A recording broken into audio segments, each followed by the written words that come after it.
Today's video journal through the life of Shaz Barbaric, brought to you by Blueberry. Blueberry. Delicious, but not quite. Good for you, but not quite. Probably more good for you than not. There's a lot of sugar though. Probably more delicious than not, but they're a little tart sometimes. Blueberry. A contradiction in every bite. Very sour. Very sour. But good. But good. Anything blue is good for you, I think. Blueberries.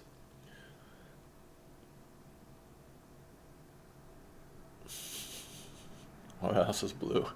I was going to say blackberries, which are bluish, but the names... Blueberries are as blue as a blackberry. And blackberries are as black as a blueberry. No, blackberries are actually very black. Purplish black. Blueberries are bluish black. There's no honesty in the naming of fruits. Are they fruits? Fruits have seeds. Vegetables don't. Is that the rule? I don't remember. Maybe it's the other way around. An apple is a fruit. Despite how crazy the world gets or how insane you feel, an apple is a motherfucking fruit. What is a vegetable? The zucchini is a vegetable, I think. I hope so. Are vegetables roots? The carrot is a vegetable. What is a broccoli? This is where civilized man in the modern age doesn't have to remember anything because we could just look it up. What is the difference between fruit and vegetable? Last time I quickly jumped to the internet, I accidentally turned this off. That crushes my soul to talk randomly for 20 minutes and then have that be lost for eternity.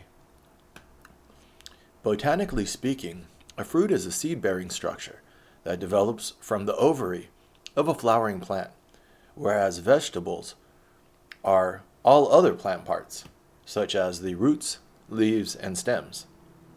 This includes such botanical fruits as eggplants. So the fruit is the seed-bearing structure. Oh. What is... Oh, but they have the apple in the middle. Oh no, tomato. I thought that was an apple. I was about to say. I just made a rule in life. No matter how crazy life gets, no matter how insane you think you are, an apple is a fruit. And I thought science was going to take away. We need foundational facts. We need facts that we can say, you know what? No matter how crazy life is, an apple is a fucking goddamn motherfucking fruit. Let's start there. Once I was, it's a sunny day. It's not raining anymore. Yesterday it was a little gloomy. It was raining. Once I was sitting at a table at Cosm, Alex Gray's house, where they have a lot of psychedelic art there. It's a very good place to take psychedelics. Not that they're legal there, or they're illegal anywhere, but if you're going to break the law, it's a very nice place to break the law. And, oh, look at this. There's a star in the middle of this blueberry. You see that? It's like a little star shape. Right in the middle. All these patterns that repeat themselves in nature. I was taking 5 grams of mushrooms for the first time. And I remember with my friends, I was like, I think one of them was tripping. We were all tripping. But I was definitely further out into the psychedelic wild than the others. And I was like, let's start with basic facts. This is a table. We're sitting at a table. We were sitting at a table. I'm pretty sure. I was trying to gather my sanity back to me, my consciousness, my rationality, which could cause you some anxiety if it keeps escaping you. But it was a playful gathering. You don't really want to fight a trip. You want to go with the flow. But I was was trying to start a conversation. I had thoughts that I wanted to share. And I wasn't having, oh no, blueberries. No. Oh no. Blueberries are one of the worst things to step on in a house. They make a mess. For all the little tartness and all their little antioxidant goodness, they fucking are assholes when you step on them. They stain shit. But yeah, I was casually trying to coax my sanity and rationality back to me so I can impart some wisdom I felt I had from the trip. But it takes you a minute to come back and take notes. That's what flashcards, write on flashcards. In technology, you don't want to look at screens. And I remember just kept saying, "All right, let's start. This is a table. Let's." And then you guys are here. All right, we're at this mansion. We're at this house. It's a house you can spend the night. They have a bed and breakfast. And it was night. We were just wandering through the house, looking at all the psychedelic art. We were outside on the porch at a table, and my friend Shaw was there. My friend Addie was there. Good people in my life who I've been talking about. Addie just texted me last night. She was with Shaw at the assemblage. The assemblage is a hippie type of WeWorks in New York. I think there might be in other cities now. This is interesting how the counterculture then enters economic spheres, and the assemblage now doing the WeWorks thing, but a little bit more positive hippie type energy. There's gardens on the walls, those moss and shit that grows on walls, and the people, their hearts are in the right place. The founder, I went to an event and the founder was there, and he talked about his activism a generation ago. I'm trying to not get mad at people for not saying what I wish they would say, because that's Shaz, that's what you should say. I'm trying to separate my voice from what I perceive to be the shortcomings of others, because that's judgment. The people don't have shortcomings, they have natural expressions of themselves, even their blind spots, naturally expressed blind spots. You have to, in the attempt to correct the world,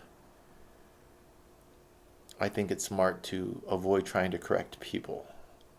We're talking about ideas and patterns and systems that people can plug into, but they have free will and they have autonomy over their own narrative and their own life. So I don't have a right to judge other people, only their actions as they affect me and shape our shared reality. That little remove, it sounds like a subtle remove, but it's not the person that you're criticizing. It's the action that shapes our shared reality. Just like the way people could criticize me, but I invite correction, and it's probably pointless because now we're talking about Shaz. We live in a world of ideas, composed of individuals, but we can't control those individuals. That's the fallacy of authority. That you can control human behavior. Human behavior is infinitely more complex than any of our imaginations of the intentions and reasons why people are doing things. I'm looking into my own brain yesterday. I was like, who the fuck am I? All of these memories. Sometimes I sit back and I'm like, am I still in Vieques? Am I still feuding and warring with people, walking around? When I was in Vieques, walking around with no shoes on, sometimes I guess that's the lowest in my life. It's the highest. It's the most beautiful, but that manic artistic energy. Your highest highs are how low you can go as well. Will be your lowest lows. So if you feel this joyful communion with God and nature, then you might be capable of some really lows too, which is a blessing and a curse. Yin and yang. It is just your polarity. I think that's held true in my life. As low as you can go, and then also if you're feeling really down, well, this is just a testament to how high you can go. Sometimes all it is time. Sometimes you just gotta survive a despondency. You just gotta have varied sources of esteem. Working out is one. I often don't feel like going to the gym, but I never regret it after I come back. I never feel like, oh, I shouldn't have gone. If I hurt myself, I haven't hurt myself. But being honest and humble. And that's why the physical practice is so important to round out your wisdom, because all of the characteristics that I value in life, humility, hard work, honesty, passion, clear communication, just the physical practice, you have to practice all of those. That's why it's a practice. The same way meditation is a practice. I've been working out, 4 weeks now? Going on 4 or 5 weeks? 4 weeks, I think. And I haven't really hurt myself yet, which I tweak. I feel like, oh, I'm tweaking, and then I'm aware I was doing, what was I doing? I was doing these. I learned this in Mexico, working out with dudes in Mexico.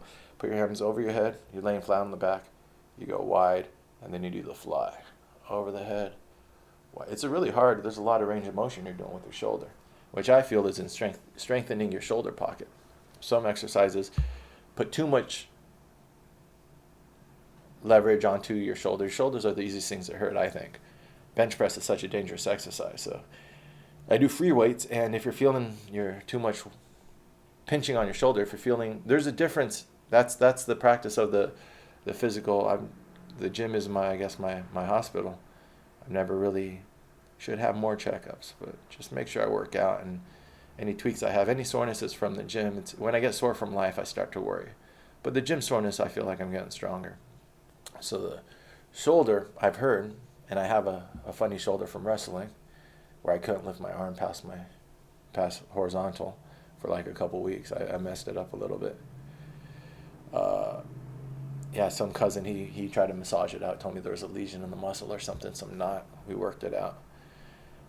But so if I feel like that lingering little thing is flaring up again, you tuck your elbows in, and now there's less. So if you flare your elbows out while you're doing a bench press, you're putting a lot of stress on that shoulder pocket. But if you tuck them in, it looks a little funny, but just feel your body out. And that's the cool thing about the physical practice. You're just feeling your body out. So I was doing that. And it's really hard because you're basically going straight up, pretend like I'm laying on my back, and I go straight overhead, and I go all the way out. And then I do my fly, and then I come again. And then sometimes if it hurts a lot or it feels like it's too much stress, so then I'll just do a regular fly, and then I'll do one of those. And then also, how much weight do you go up? Like today I was doing curls. I used to be able to curl 80 bar, pretty good. Now I'm only doing 60 bar. I want to jump up to 70, but I'm like, let me do this a couple more times, work on my form.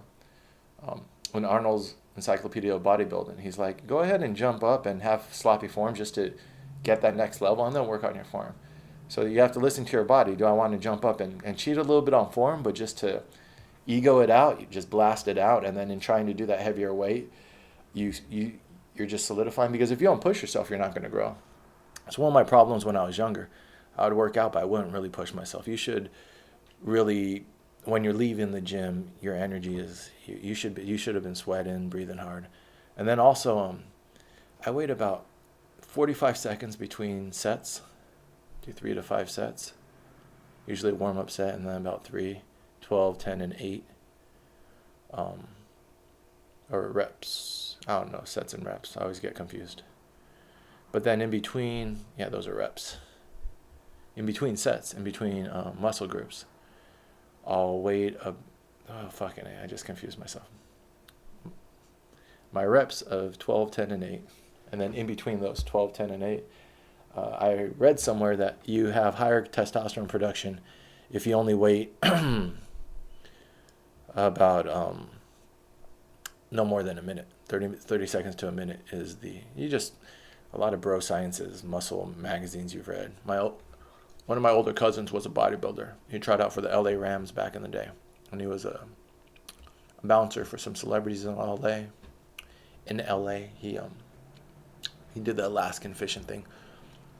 So you look in your family at the tough guys, the strong guys, and then they pass down some knowledge too. But then I tried in New York. I was trying to do just 30-second max between. So instead of a minute, after a minute, I feel like I'm being a little lazy. So usually about 45 seconds, I'm looking at the clock, and then I jump back into it.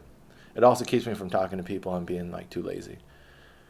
If you wait over a minute, 2 minutes, that's a different type of workout. I heard that's good for like strength building, but I'm building size, not so much explosive power.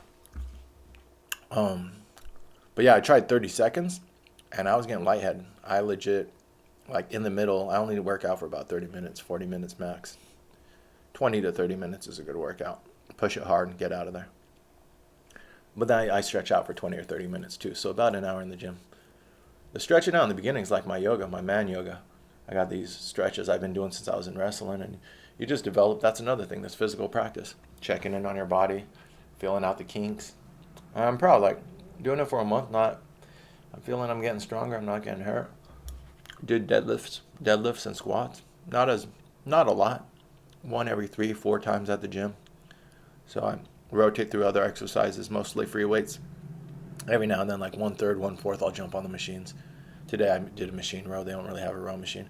But then I did like free weight back flies, backwards. You're leaning over on a bench, like 45-degree angle, and you're doing back flies. And I did the deadlifts. Yeah, deadlifts are good. You feel stronger. These exercises that you could just feel your whole kinetic chain, like, all right, this is, and the form, you have to really be paying attention to form.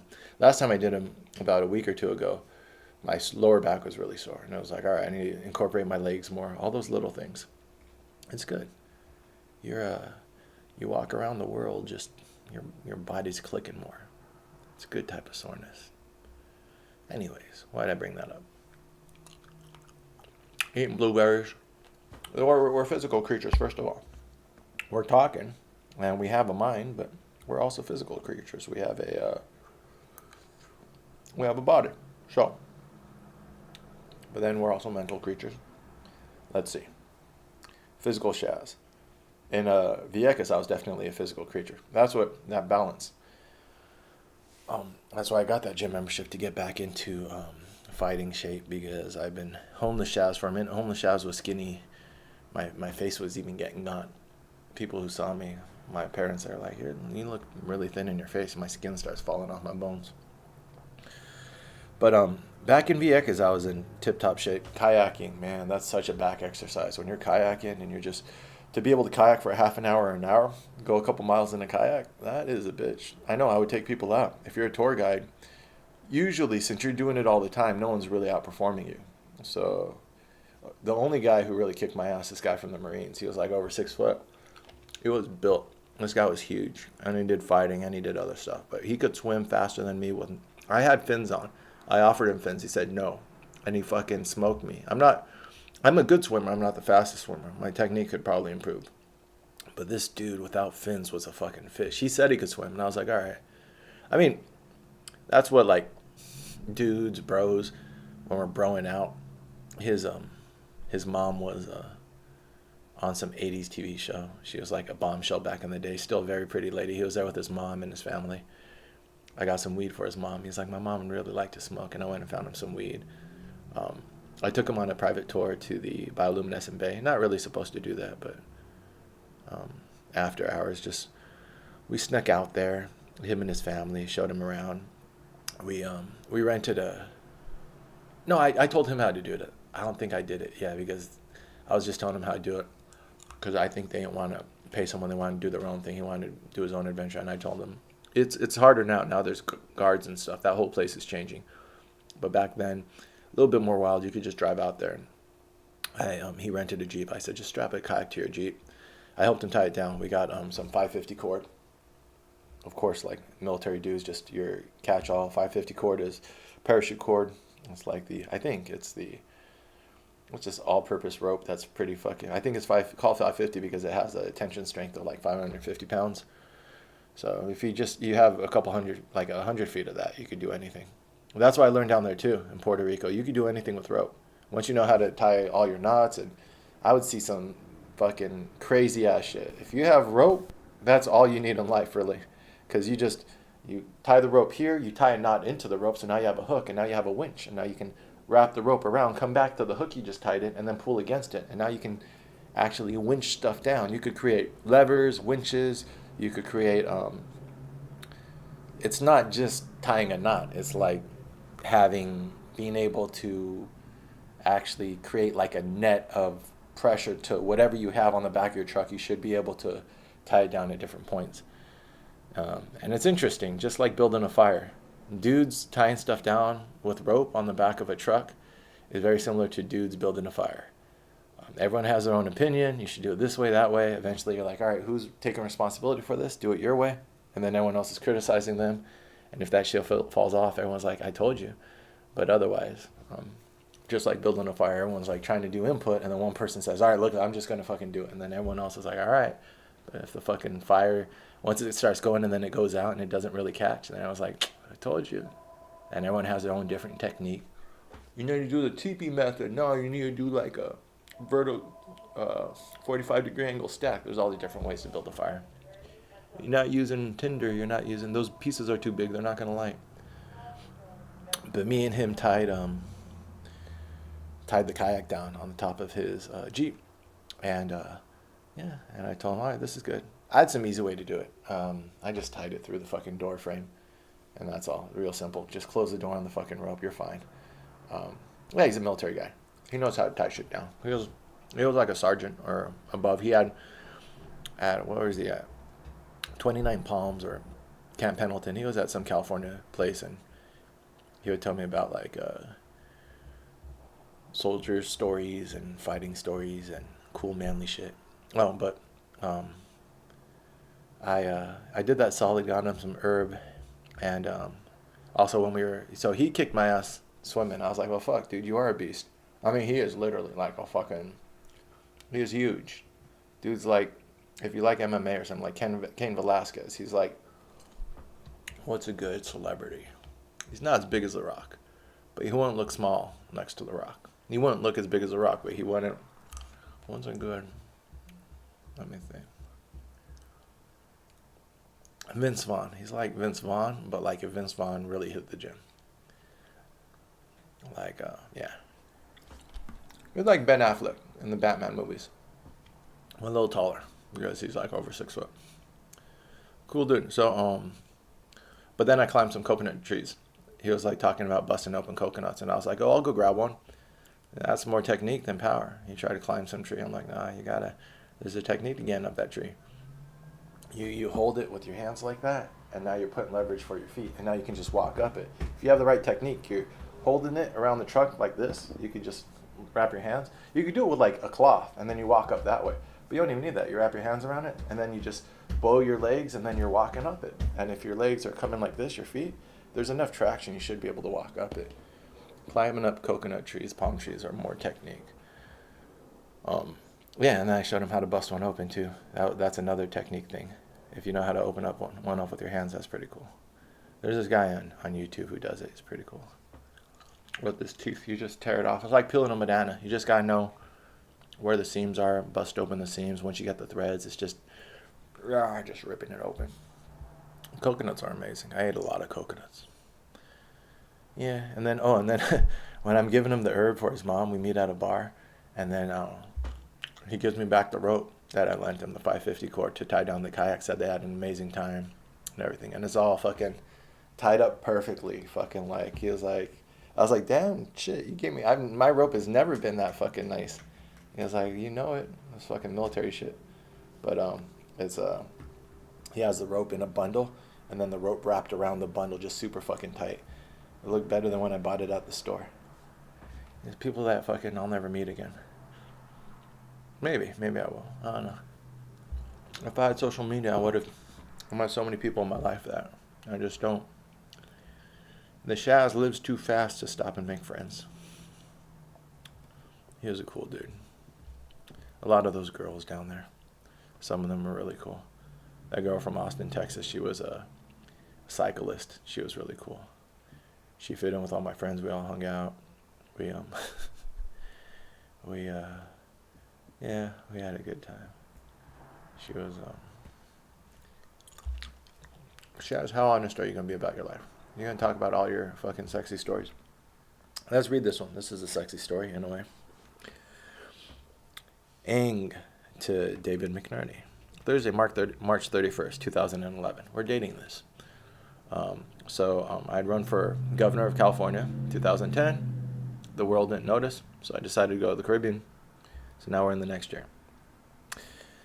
This is a girl in Seattle. Remember when I went to Florida to try to cheer up my friend who she was suicidally depressed. I had knowing Addie, like I said before, I learned to put her in a box that her bullshit always fucking, I can never figure out which way is up. It's like the upside down world in fucking Stranger Things, like with an addict, especially if they're a good liar. Since they're still addicted, there's going to be a time in which they try to manipulate you, or they're just not honest with you because they're not honest with themselves. Until someone's sober and doesn't have their monkey on their back, that's why people who even say they're going to casually jump into an opioid addiction or do it casually, you don't have an addiction that strong. Addictions in general. You don't have, that's why you should value your sobriety and check in every now and then. This whole fucking video montage thing that I'm doing is me checking in on my subconscious, looking back at these in a year. Maybe I can tease out some of my biases. In a year, hopefully I've grown, and I'm trying to speed up the maturation process. We don't have time for me to wait until I'm 50 years old and wise. I gotta start doing it now, which means that some of this silly shit I'm probably gonna have to get rid of. I curse a lot. I was thinking about that. Should probably stop cursing. It's gonna be a minute. It's gonna be a bitch. But if you want to run for president, you should probably not say motherfucker every other word. But we gotta get them all out. I gotta get a life full of motherfuckers out, I guess, within the next year. The Shaz running for president plan. 2018 was to see if I wanted to do it. Not really about whether I want to do it, but I think it's something that should be done. And in 2019, I'll prepare. And then 20, we run. It's pretty simple. 3-year plan. So, let me just read this. Oh, yeah. I started reading, then I thought, context. The girl, I was going to check in with the girl in Florida and then go to Seattle. Because even though I've always kind of held a flame for Addie, I knew that if it was meant to be, it would have been a while ago. So she might have thought I was going there for romantic reasons. Or I've learned by then how some girls, sometimes play you against their boyfriend, this and that. So it's like, I'm going there strictly as friends. My proof is I already have this girl. And then also, once you start having those connections, Addie's a petite girl. So is this girl in Seattle. You realize that a lot of it was just sexual frustration. I wondered what it would be like to have sex with Addie. I'm pretty sure I know now. I've had sex with very similar people to Addie. Maybe not her specifically, but sometimes you're really caught up on a certain type of person. Try having sex with someone who's a similar body type.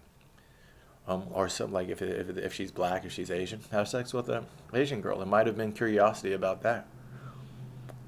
So if me and Addie, if anything does happen, it'll be because of the person and the spirit. But that other stuff is like, it was a little bit, that's my type. Like, cute, small, petite girl sometimes. It's nice to feel like a man, you're big and strong.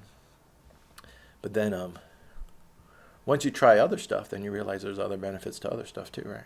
So, but back then, this girl in Seattle was definitely like, this was, wow, I deserve and I can get a sexy fucking cute girl who makes me feel like a strong big man. And also being a tour guide in the wild, testosterone Shaz, animalistic Shaz was coming out.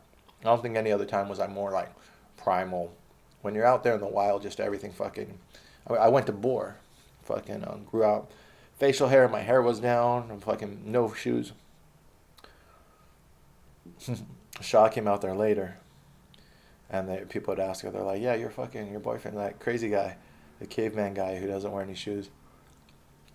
He's just a beast. I also thought, like, if people want to fuck with me too, it's like, you want to fuck with the dude with no shoes? Like, I don't care about stuff. I'm pretty, like, down to earth. Like, I'm, like, down to earth in a lot of ways. Humble and this and that, but also I just don't care. Like, usually, like, the people who aren't, I'm not sensitive. Some dude fucking threw a beer at my feet once. I was just fucking with him. It was one of my friends, and they were flirting with one of my friends. And me and her go way back. And so I just started teasing him. I was like, telling her, I was like, oh, don't leave me for the guy with the glasses. I'm wearing these glasses, but usually I wear contacts. I was like, el lente ojos, I think that's glasses. Like, not the guy with glasses, just fucking calling him a dork, and him and all his boys. And they're all young, so they don't know how to control their impulses. So that's how you make friends. You make fun of each other. And then fucking one of them throws a beer at my feet. And we're outside by the beach. And that's fucking rude. So that has to be acknowledged. So I walk over. I'm like, hey, we could talk, you guys. You don't gotta fucking do that shit. But it's just like, I don't know if that's a good philosophy in life. If people fuck with you, give them a chance to fuck with you to your face. Don't fucking, I hate that. Because that shit creates drama. Talking, doing shit. It's like, no, let's just talk in person. I'm right here. I'm a cool dude. You have to be very pissed off to fucking fight a cool dude.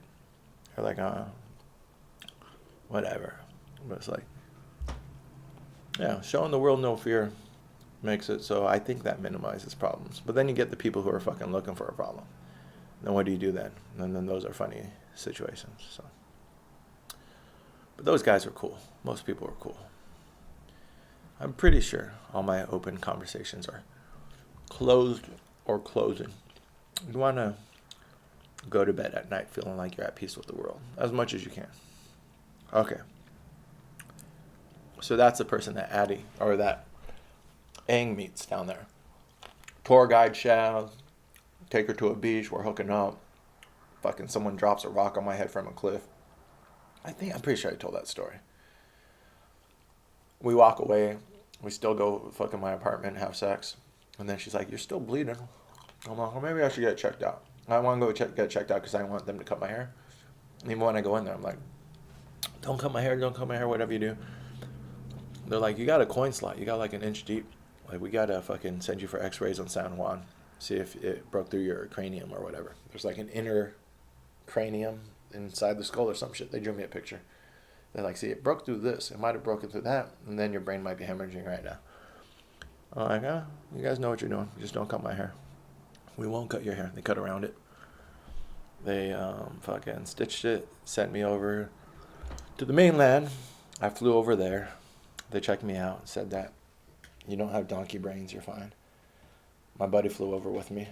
He happened to fall off his horse that same night. So this girl who I just met, who we just had this wild romp on the beach and other stuff and all this crazy shit, I was kissing her on the beach.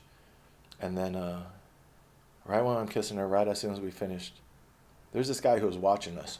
A kid. I saw a kid poking from behind the rock, and I was like, "Oh, whatever. Fucking kids want to spy on people, whatever."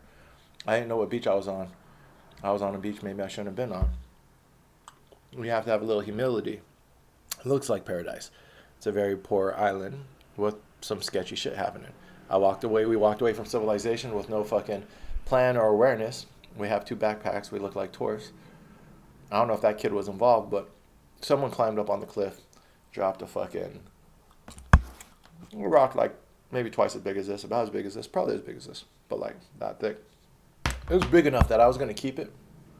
Probably as big as a book. About as big as this, but a rock. It was big enough I was going to keep it. So I started walking off the beach with it when I walked off the beach. And it was too heavy, so I dropped it. I was like, "I'm not fucking carrying this shit." So it was heavy. I was also working out. I'm taking a couple hits to the head. I think that like part of what a concussion is your brain shaking and you're banging against your skull. So the stronger your neck is, the more muscle you have. Your natural shock absorbers. So that didn't knock me out. I don't think it did. I might have been out for a minute. Because we're kissing. And then I just remember being like this down.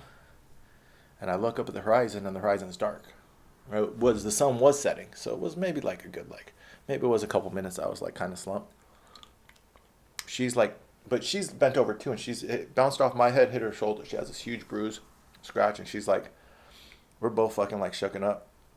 And then I'm like, all right. I always thought I was going to get hit by a coconut is what it was. I was always worried. I'd read that coconuts falling people in Hawaii actually cause a lot of injuries. So I was always fucking feeling like, so I was like, fuck, the coconut got me. But then I looked over and there's this rock. And then the rock and the kid, 2 and 2 together. I was like, all right, pull out the Shaz knife, my K-bar. K-bar is a pretty big knife. It's like a Crocodile Dundee knife. It's a pretty decent knife. Fucking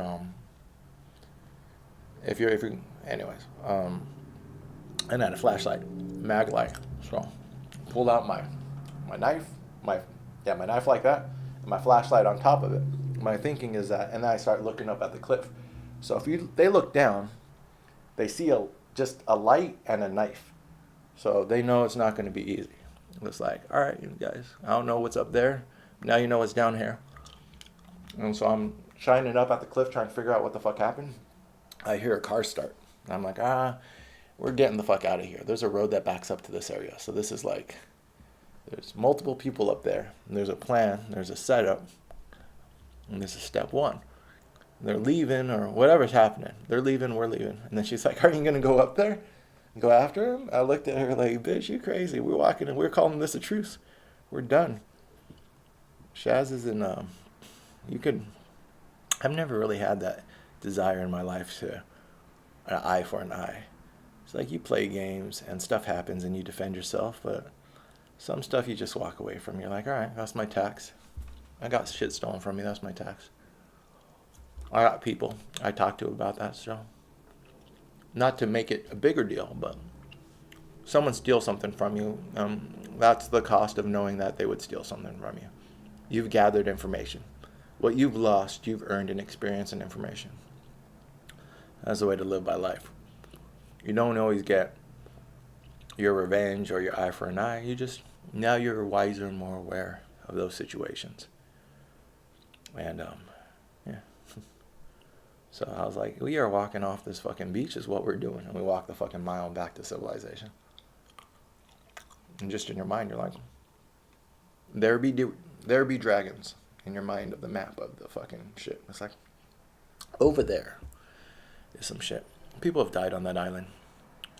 Found tourist bodies on the beach. They just found a tourist body in Costa Rica. Or maybe it was Belize. Latin America, poor country, shit happened. What can you do? Police the world. Live within the wild or live without it. You get caught slipping, we were slipping. We almost became some... what would they have wanted to do? Kill me, rape the girl? They tried to kill me. It wasn't a small thing, unless they're fucking really children and like a comic book character. They dropped an anvil on my head. So it's like that anarchist who swung a fucking metal bat at me. What's the best scenario in this? Like, do you want to fucking kill me in your basement, unfinished basement, and then bury my body there? Fucking, because just people. Also, that's a life lesson. People aren't rational. They might be sociopathic, they might be capable of killing people, or they might just, they're not thinking. They're not. The anarchist doesn't want to catch a fucking murder rap. People are gonna look for me. I went to his fucking apartment.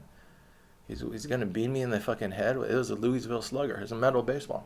A glancing blow fucking dented my cranium and caused bleeding. And that was glancing because I dove in to take it away from him, and I caught one on the head when I dove in. But I could see it in his eyes. This person is incapable. He's not in his right mind right now. That's like, there are some irrational actors in life. You can hate them, or you can just recognize the patterns and then keep your circle clean and try to stay away from irrationality. And that's a suicidal way to live. Fucking violent humans, irrationally violent humans, stay away from that tornado. It's gonna fucking spin itself out. That's been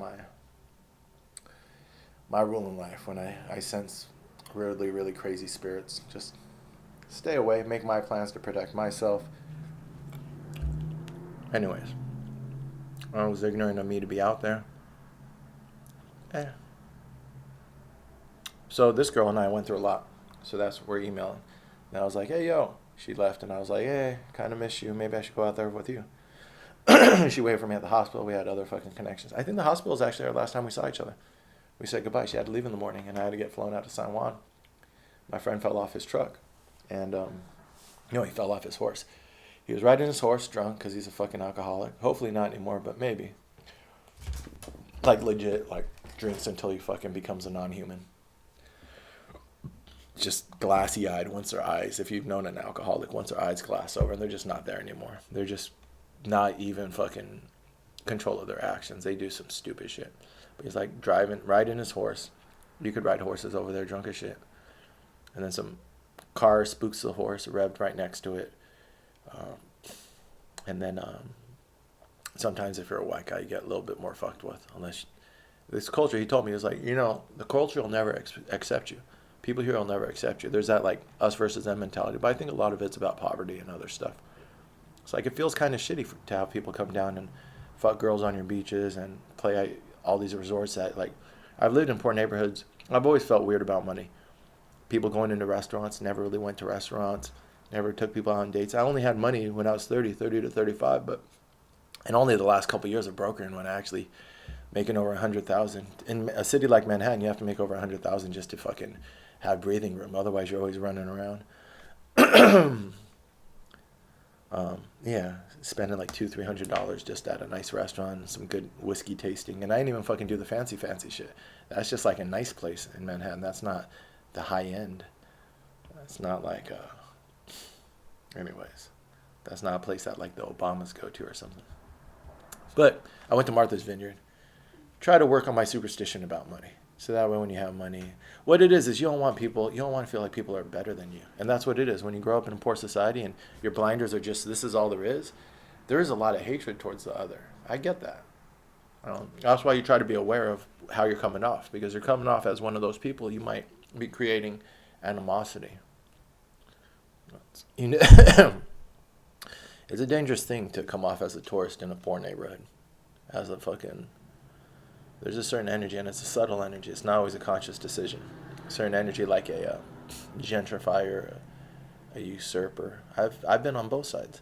I've been on the side, not hate. I've never wished violence against people with money, but I've been among people who are like, if something happens, we're like, oh, they shouldn't have been in the neighborhood. That type of person shouldn't be around here. There's a lot of that in like poor communities. It's like there's a way to fit in and a way to fit out. It's like you didn't. You fucking this is what it is. It's like fucking swimming through the ocean bleeding. It's like we know that sharks could smell blood from a mile away. You swim through the ocean with a fucking cut, and then you attract a barracuda or the shark. Like, who's gonna blame you? Like, I tell my people when we went in the ocean, we're the slowest, stupidest thing out there. So just be humble. That's all, and that's how you survive the ocean. If you see a shark, you turn around, slowly swim away. We shouldn't trigger their feeding mechanism. You can keep an eye on them, but you just swim away. Most sharks don't attack humans. Maybe bull sharks are aggressive, but other than that, especially we had some hammerheads. I never saw a hammerhead. I thought I saw a hammerhead once. I turned around, swam away. I didn't get closer to check it out. There's supposedly a hammerhead who swims around an island. I was out there towards that island, and the ocean's really interesting. You see stuff coming out of the blue. You don't really see it until you're right up on it. So I thought that's how you find sea turtles, stingrays. You see kind of a shape, a shadow, and then it starts becoming something. So I saw a shadow of the head of a hammerhead. I didn't get closer to let it become that hammerhead. I was just like, take my own advice. But when I swam back, my heart was like boom, boom, boom. It's another thing. They could hear your heartbeat. They could sense your electromagnetic energy. You don't want to thrash around. You don't want to act like an injured animal. You want to be really humble. Barracudas, you just got to tolerate because they might be curious. They might follow you, but don't follow them. They're just going to fucking hang out. I don't like them. Out of all the animals, barracudas are the ones that fucking, with their teeth like that, they just fucking, they don't look like nice animals. I just don't like them. Sometimes you don't like an animal. I respect them.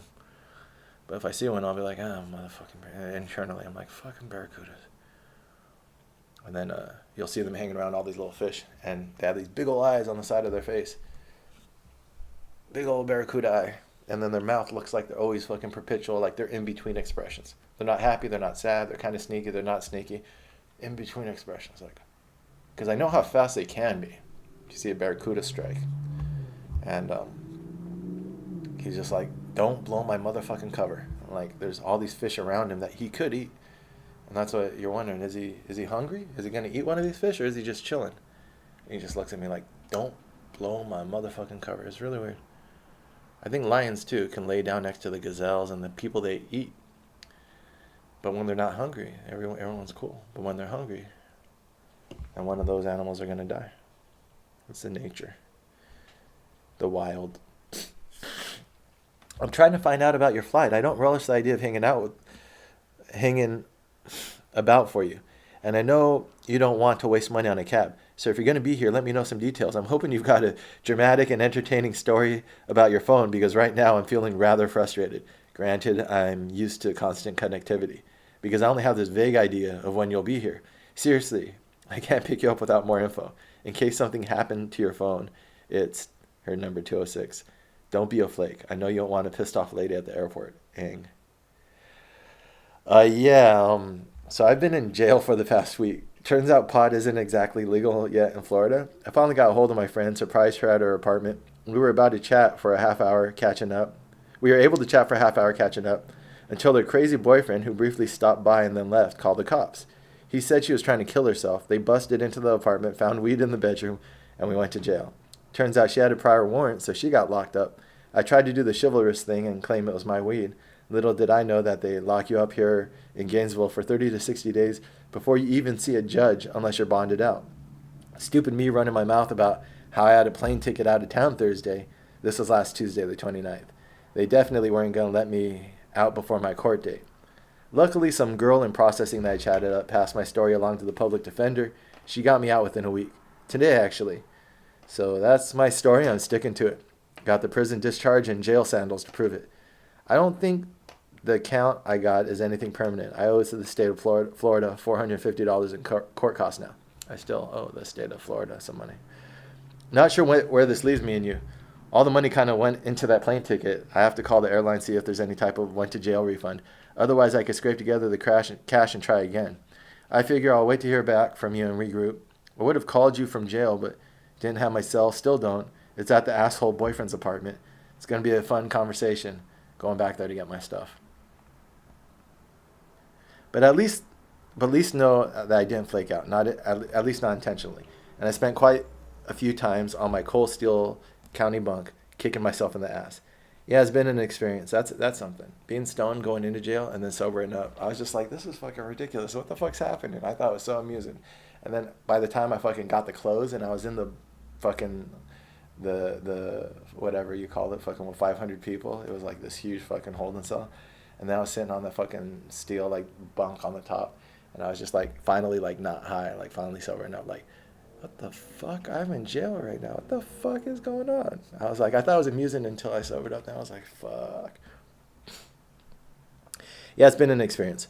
Well, I wanted to write about prisons. Might as well visit one. Read a lot and played more chess than I have in the last couple of years. That was nice. Good people, too. Email's the best way to get a hold of me. Sorry for the whole situation. Hope you still had a good weekend, even though it was without my company. I understand if you want to hold off on anything. Not quite sure what I'm going to do with myself. First thing is to hustle up some cash. Believe it or not, I actually got some good manual labor gigs, maybe from the guys in jail getting out with me. Plus, they say there's a place you can sell your blood plasma here. Yay for traveling poor. Hope all is good with you, and above all, I hope you never go to jail. Jail sucks. Oh, by the way, when I was in, I caught a wicked cold and staph infection, which gave me a swollen knee for a couple days, but seems to be clearing up. Okay, enough about my boring life. Take care, Ang. Hit me up when you can. A link to my mugshot, trying to look tough, just ended up looking constipated. Okay, sorry. Actually, I'm really sorry. You had an amazing run of bad luck the past few weeks. I'm just hurt and angry, and those feelings don't just simply dissolve without an explanation, or with an explanation. She was like a psychology major. Even one I'm glad you took the time to give. I know it's not your fault, but come on. Pretty much the world's biggest being stood up at the airport, yeah. I wish I was with you so I could yell at you, probably hit you with ineffectual little fists, and then fuck out the rest of the feelings. But I'm just going to have to go with a less efficient method of anger dispersal. And you're right. I was already on the fence about whether I had the space for you, even for a short visit, and now I don't. Sounds like you had some cooling off time as well, so more stories, right? I don't know about the summer. Fun is fun after all, but I kind of feel like we've already run the gamut of emotions with you. Okay, not quite, but between you almost being killed, feeling all nurturing in the hospital, and going from unease to excitement to anger, it's strange. Oh, and sorry, I always go from not talking at all to being completely honest. I don't see any point in being evasive about how I feel. Right now it's mostly disappointed and hoping your charm is going to finally pull you out on top. She just gave me a chance. I didn't know until I read this later that she actually gave me a lot of chances. I know I picked a good girl to fuck with. Don't worry about anything. I'm not the type of person to hold emotions against someone. I like passionate people. And you put it best when you said that we've pretty much run the whole spectrum of emotions. Yes, good sex would have been a quick fix in this situation. The way I see it. Me and you had one of those special moments where we were able to leapfrog past all the bullshit into the good part of a relationship. Friend or lover. And when you're comfortable and trusting and perhaps even romantic despite yourself. But now life is catching up, and it's frustrating because we were going to cheat and just fast forward to those good parts. Now we're back to being strangers or acquaintances or one-time lovers. Whatever, we have to keep in touch. We have to make plans that at the time might seem half-hearted and later on might feel like obligations. So whatever happens, never feel obligated.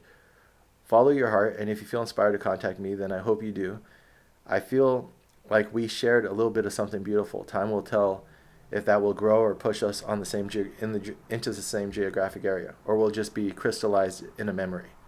Little snow globe of me kissing you in a moon-drenched tropical landscape, or how about me and you facing the Caribbean Ocean mid-kiss, and when you turn the snow globe upside down, instead of snow, rocks come floating down on us.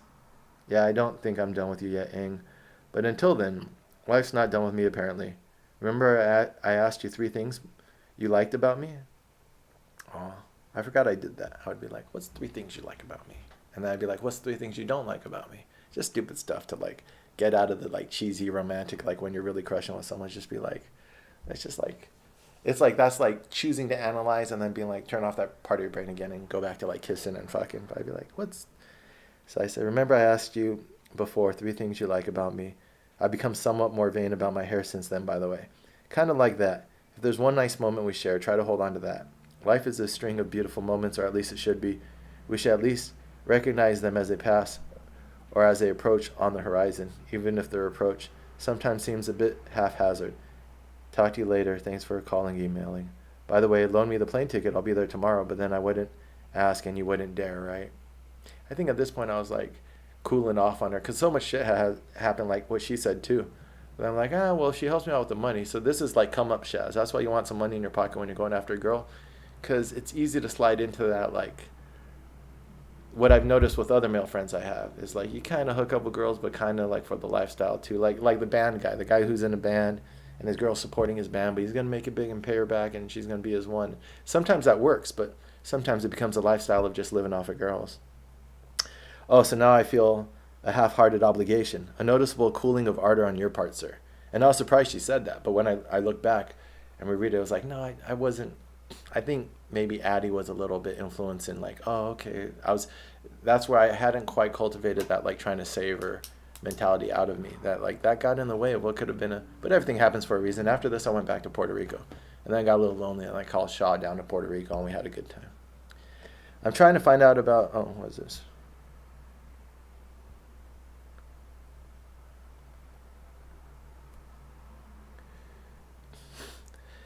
I was trying to let you down gently, joking of course. I was just trying to make sure that you know I don't expect anything from you. I try to maintain my balance of dreamer realist. I can imagine and even attempt crazy ideas, but I try not to be surprised when the world forces me to be more pragmatic. I like you, Aang.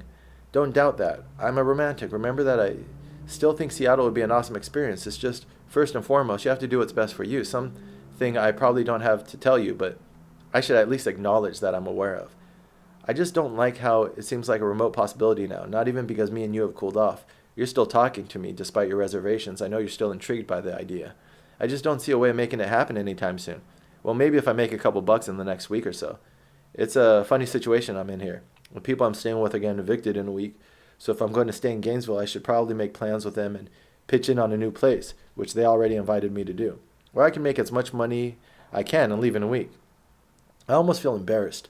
Okay, I actually feel embarrassed for even joking about that plane ticket.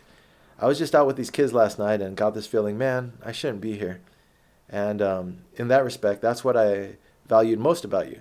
I thought you would be good company for what I want to do in life right now, at least for the next couple months. You're smart, you have your shit together, you're past the party scene, and yet you're still a fox in bed. You've got a good head on your shoulders. By the way, my emails tend to run on the long side. It's only a measure of my desperation that I'd have the audacity to ask you to pay my way out there. I kind of left you hanging, or maybe I'm being melodramatic. I'm by no means desperate, just a little antsy. Well, I have my roommate's cell for now, for the night. Call me if you want. I'm going to try to go chase down my cell phone. And I'm sorry that I might come off a bit egocentric, talking about my situation and plans and all. Hope everything is going well in your life, school, and work and all. How's that little boy toy you spoke of working out? The young guy. Or just reference to shit. Take care, Aang. I'll try not to make it a habit of sending you pages and responses to sentences. Just feeling a little chatty lately and needed to over-explain the ardor which I stubbornly still retain, madam. The fires still burn, and images of your body and my arms still get me hard, even as I type this. All I need is to remember you clutching my back on the beach and calling my name. I'm good. Sexy, sexy girl. Don't feel bad about writing. There's quite a bit to write about. Okay, so I'm still intrigued. The thing is, my mantra for the last year has been, but I'm not emotionally available. And then I suddenly go through all this shit with a boy who I was really only planning on making out with on the beach. And historically, I always just dive into these things. I always seem to go to know, yeah, you, pretty quickly. So although I'm not convinced, I'm curious. I don't discount my impulses. And hey, new experiences. But I think Seattle is out for you for the time being. I won't put myself in a situation where you're indebted or dependent on me. It's just not going to happen. She's being smart. Besides, I'm starting to get preoccupied again with other plans, and then the school quarter gets tight, and I find the yuppie pretentiousness of Seattle exhausting, and I think it might be hard for you to do what you're doing here. It was kind of easy just to say, but I want him here, and go with that, but now I think too much. Oh, and so on me, school and work, and frankly, dealing with a few days of David roller coaster aside, in case you haven't noticed, I've got some intimacy and trust issues. I'm glad I know what happened because now I can finish the story. I totally had to bite my tongue to keep from spilling the tale last Saturday during my all gay boy gossip fest because I couldn't deal with the oh girl pity. Oh, and that you asked about my sex life. That Sunday after we started talking about you coming here, so and so came by so and so's place to hang out for a beer, and I ended up totally hashing the thing out with him. He's pretty steady, cautious type, so not really getting it, but being a good listener. I did stop myself from letting him read your emails. Then so and so showed up with her boyfriend and the girl they were taking upstairs for the night. I'd already completely lost interest in her, so it was just kind of awkward being so and so and a friend while trying to let her boyfriend know, nope, never gonna happen, while talking to my, I think that's fuck buddy, about some other dude. I'm going to something for 4 days of birthdays and going away parties, which I'm excited about, but will be so exhausting, and the hangover makes me feel sick to think about it already. So the invite stands for the summer though. I'll have some time off the beginning of June, and then I'll be moving to my own place June or July. So let's see, once you've got your feet underneath you a bit, let me know how things stand. Oh, I like your response, and I like your judgment. I'll write more when I have the time. Heading out now. You're a good girl, Ang. You deserve more than a fuck buddy or a threesome. Write you later, sexy. So it turns out that Delta turned my missed flight into a credit. I can schedule another flight for equal value anytime between now and 2012. Woohoo. So maybe my plans just got delayed a couple weeks. Good news. Don't feel stuck in Florida anymore. I have options now. I'm actually thinking about going back to PR. I have a friend who's getting a place in Brooklyn in a couple months, so I could make easy money in Paradise and go to NYC to try to sell my writing when that place comes through. So all my eggs aren't in one egg basket. It isn't quite eggless either. Romantic metaphor, no? Oh, great news. And then I think I have another email. We're responding back and forth, those emails and these. I've been feeling kind of sorry for you. I always heard Gainesville was a terrible place, and your experiences there have totally confirmed my suspicions. Besides Florida with no beach, why bother? And sorry I encouraged you to leave PR in the first place, but I stand behind the action and change being better than stasis. And you have racked up some life experience, I guess, by the cost of stability in your savings. And feeling stuck is for me one of the worst feelings to have. It just builds up this restless energy, and the only outlets for it tend to be self-destructive. Yeah, if you could go back into your same situation for a few months and regroup, it seems like a good plan to me, especially if you make sure your next step, friend in NY, is more secure than your last one. Better than your current situation for sure. Could so-and-so loan you the cash for the flight back? Right now I'm reading in the reading room in Seattle Central Library, which is one of my very favorite places. The building is only a few years old, made entirely of steel and glass with the girders arranged in diamond shapes. I'm on the 10th floor, so all around me are walls of steel and glass, set at crazy angles, with views of the city and the bay. It's quite quiet, yet kind of exhilarating and energizing, like making it to the top of a mountain. Unfortunately, I've got to take that energy, apply it to critiquing the attempts of a bunch of particularly boring 20-year-olds to analyze particularly boring Wordsworth poems. Huzzah for higher education. I'll do my best to not be such an arrogant ass. Yeah, I'm in the process of buying a ticket back to PR now. So-and-so is helping me out with a couple bucks extra above the credit I have, like 10 or so, not bad. Thanks for the vote of confidence. Florida's been interesting. Sorry about that sandy laptop. Brought back a little bit of the island with you, huh? My old boss has actually been asking if I'll come back. They really need the help. I got a good little group of people down there. You can't beat an under-the-table job where the boss jams out on guitar and bongos with you, offers up the liquor freely. So it's back to the island to regroup and rewrite. The library sounds amazing. Poetry is never unfortunate, although some people make it their best analytic effort to prove otherwise. You're not arrogant, you just aren't shy about vocalizing your opinion, which is part of your charm. What's the poem? I'd be happy to read whatever your thoughts are. After this, I'm going to go sunning by a friend's pool and enjoy my last few days here in Florida, outside of the correctional facilities. Have fun studying. That's one thing I regret about not finishing school. Places like the library where you're inspired to think, even on dumb assignments. Take care, Ang. Hit me up if you ever need help on your homework. I think we're going to need one more to do this, which is okay, because the next one is also about this Florida adventure. It's a little complicated. What we can tell here is that this was a really good girl. See, that's why I am open to these types of casual hookups, because this was a tourist hookup. But look how we're talking. We both are very clearly articulate about our feelings and our emotions, and there's something here. So even if it's just a night, that might be the romance of your life. Like, open yourself to possibilities. Is what would be the lesson of this so far?